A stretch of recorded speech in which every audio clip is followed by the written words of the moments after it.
So to tell us more about the new programs is Professor Cheong Hee Kiat, President of SIM University. So Professor, thank you very much for coming in today. So let's talk first about the flexibility that you're offering your students, especially if they're offered a job while still in school. Do they have to, fulfill a minimum requirement, for example, credits or the amount of time that they spend in class before that they can switch? Well, our students don't go to the attachments until after they finish their second year. Okay. So they would have finished roughly about 50% of the credits. But that's not the important point. The important thing is that our students are well prepared before they go for the attachments. And after the second year, they should be so. So I assume that you're offering this flexibility because this happens a lot. Often during the job attachments, if the employer likes them, they offer them a job. Well, this new pathway is quite new in Singapore.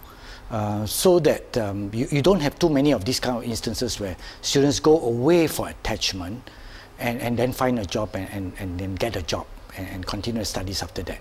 In the US, it's quite different. We visited a few universities like Northeastern and Drexel, where they have done this kind of cooperative education for many years.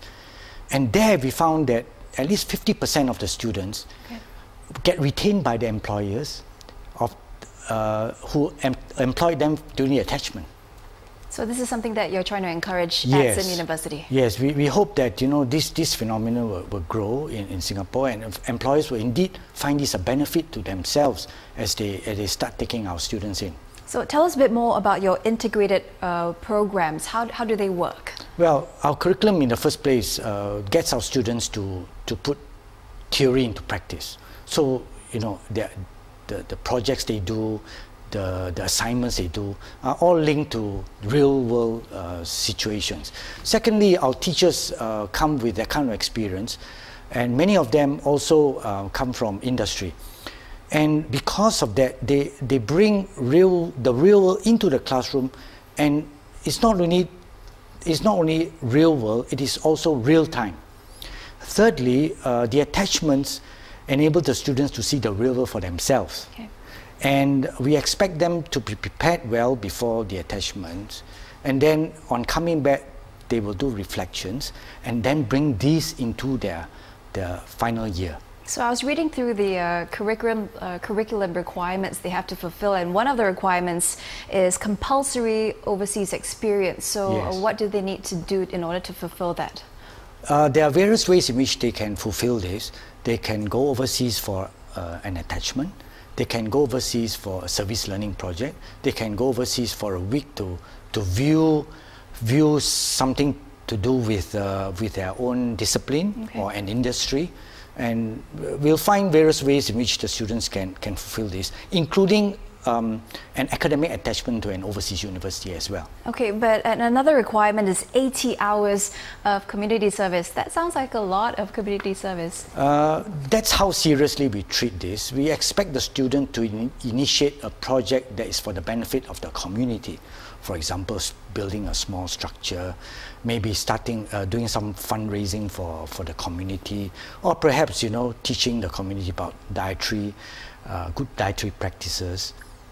Something that they themselves want to introduce to the community after studying the community, and something that they will bring back with them in their hearts for themselves, so that later on after they graduate, they'll want to do more of this. Okay, so let's get back to the issue of flexibility, the pace at which perhaps I decide to complete my course.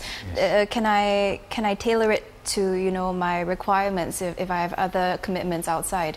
Well, there are various ways in which the students can take their classes. Of course, if they're full-time, we expect them to do the classes during the day. However, if they cannot attend a class, a similar class is run in the evenings. And thirdly, we have a very good e-learning system that will enable the students to study on their own. Finally, if a student were to be asked by the employer where he is attached to stay on and be a full employee, our system is flexible to allow the student also to continue in employment while continuing his studies in the evenings, together with our part-time students. All right. And Professor, one last question before we go very quickly. What kind of graduates do you ultimately hope to produce?